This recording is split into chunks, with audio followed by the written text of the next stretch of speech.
Hey everybody, and welcome to Leadership Labs, an online experience for marketplace leaders who want to hone their skills, add more value to their organizations, and do a better job inspiring the people they lead. Our special guest today is my friend Shane Jackson. Shane is the president of Jackson Healthcare, the parent company of 20 healthcare workforce businesses that serve over 10 million patients annually. Their mission is to improve the delivery of patient care and the lives of everyone it touches. I love that mission statement. Now, under Shane's leadership, Jackson Healthcare has been featured on Fortune's list of 100 best companies to work for. Shane is the author of 2 books, including his most recent release that I just read, This Is the Thing. And today, Shane is going to unpack an important but often overlooked relationship between purpose and joy in our leadership journey. So stick around afterwards and I'll tell you how you can get a free resource for you and your teams to debrief this fantastic content together. And now, here's my friend, Shane Jackson. If you are a leader, leading a team or maybe an entire business, I want to ask you to consider a different way of thinking about the nature of your relationship with those you lead. This is the thing.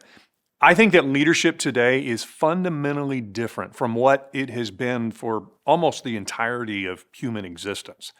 For most of history, people largely followed leaders because they had to, because that person had authority over them. Maybe it was a king or a general or a chief or just someone who had seized power by force.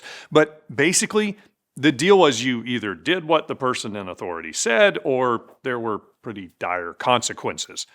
About 200 years ago, the way humans lived changed greatly with the advent of the Industrial Revolution. That's really when what we think of today as businesses started. But even then, this authority dynamic was still in place. You went to work for the one factory in your town and you had to do what the boss said. If you didn't do what he said, you were out on the street. You had no other options. This assumption of authority led to modern managerial philosophy. Managers were trained how to direct and organize the people they had authority over in a way that best achieved the organization's goals. The leaders had the power, and it was just a question of how they used it. I would argue that today, that power dynamic has largely changed. Think about the people that you lead. My guess is that the vast majority of them have a lot of career options. If they quit working for you, they could probably land another job, maybe even a better paying one, within a few weeks. And if they work remotely, there are practically no switching costs to changing jobs. They just go back into their home office and log into a different network. Nothing else really changes. The people who follow your leadership today aren't doing so because you have power over them. They are choosing to follow you. The question is why? Think about the choice someone is making when they decide to work for you. Here is what they are saying. I'm going to give you authority over me. I'm going to allow you to direct how I spend a lot of my time. I'm going to give you control over how much I earn, my ability to grow my skills, how well equipped I am to earn a living in the future. I am going to give you huge influence on my self-confidence and my mental health.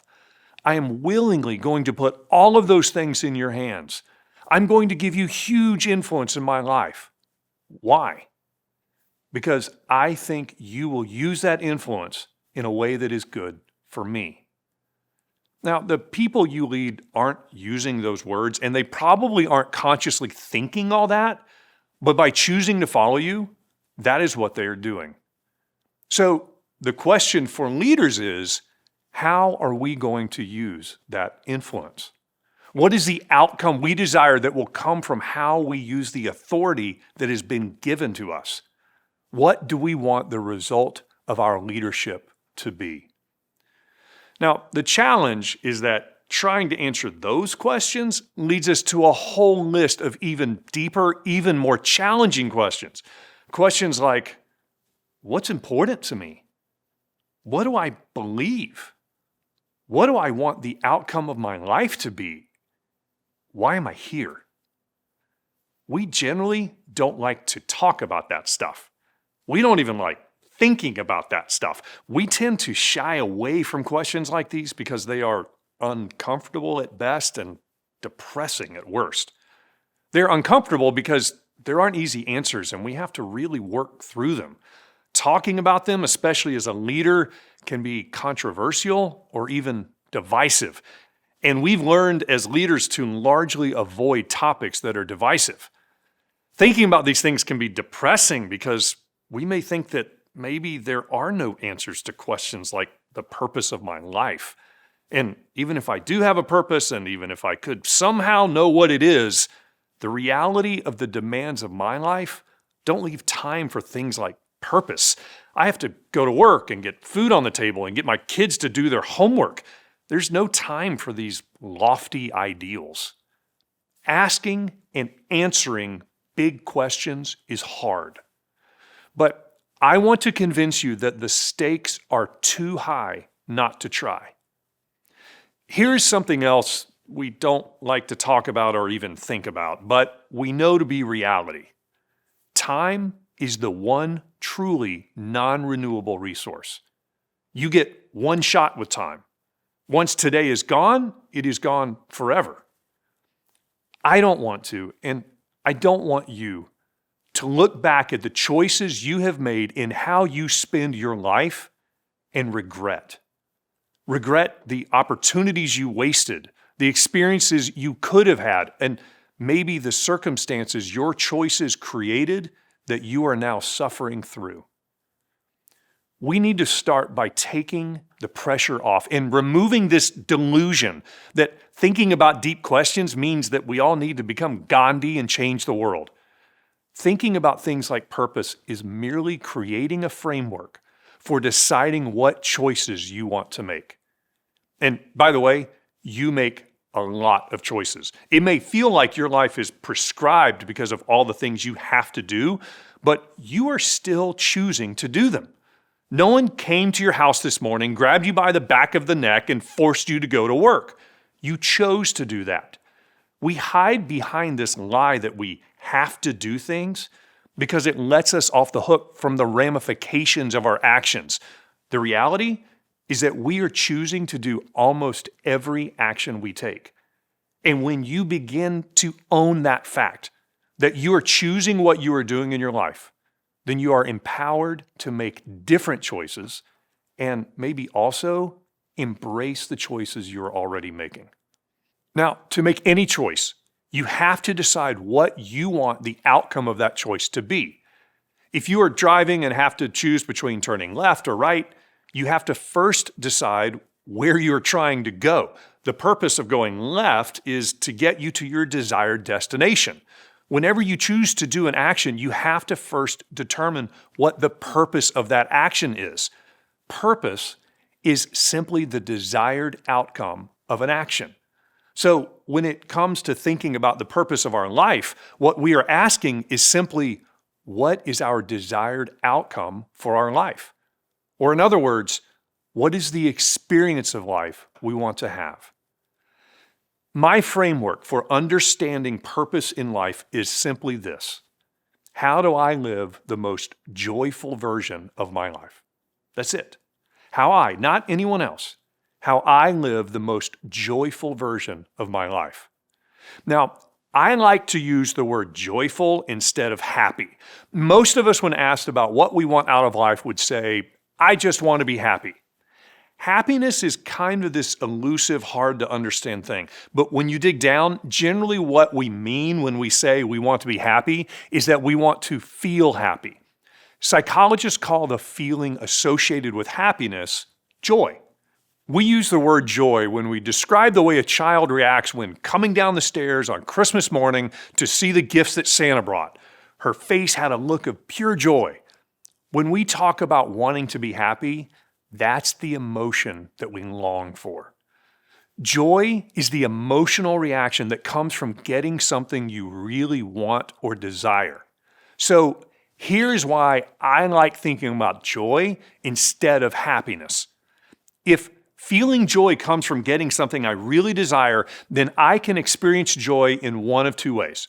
First, I can choose to get more things or do more things that I desire.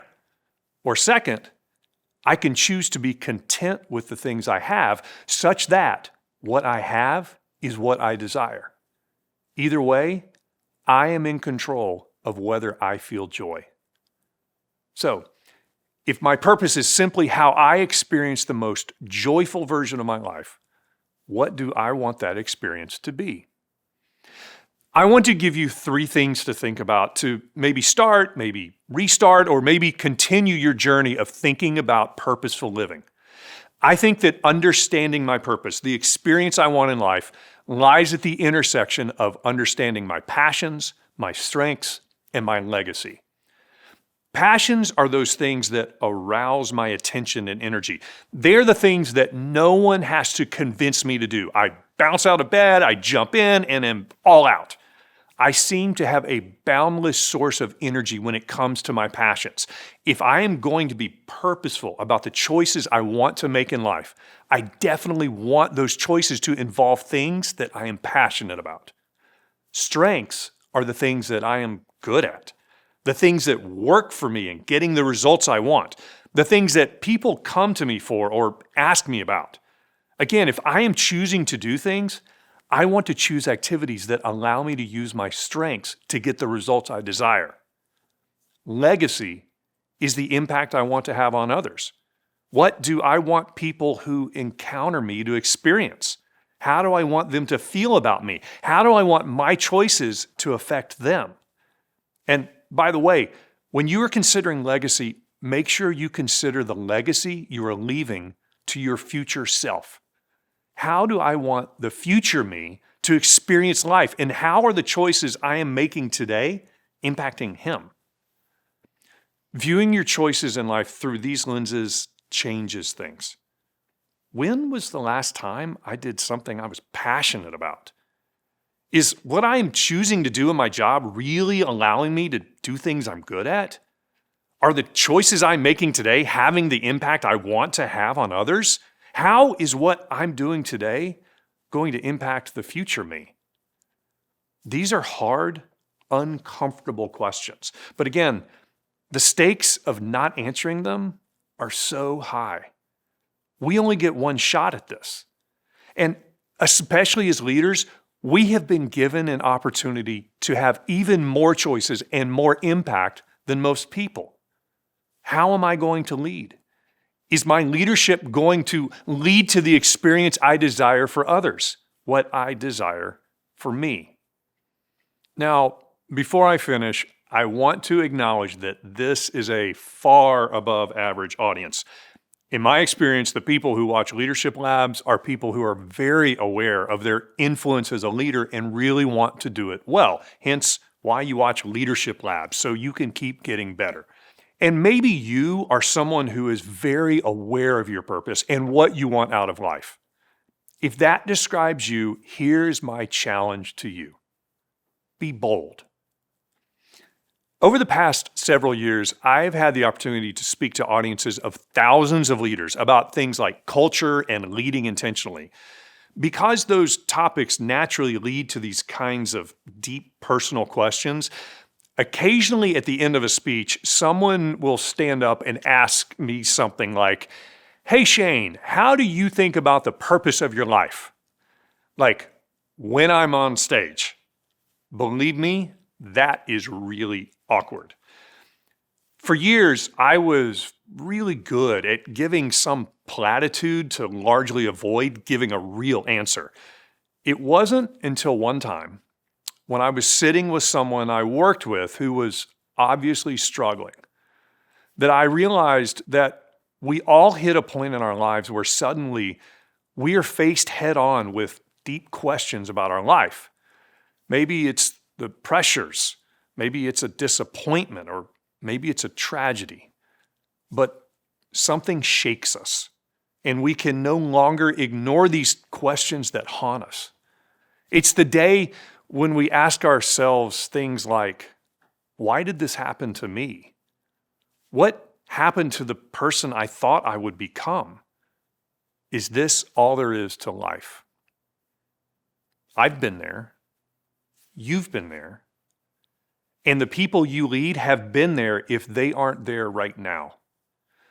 While we largely try to deny it or ignore it, this longing for something more in our life is universal.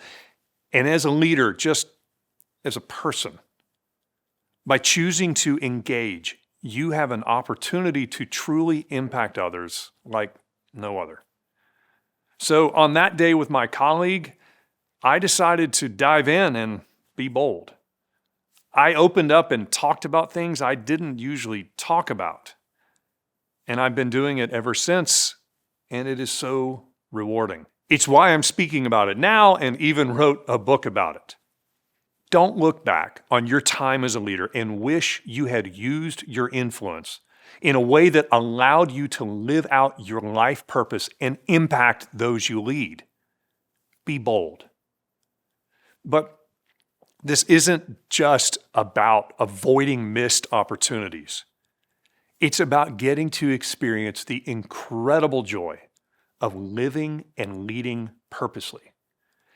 And experiencing that kind of life is well worth the uncomfortable effort of answering some hard questions today.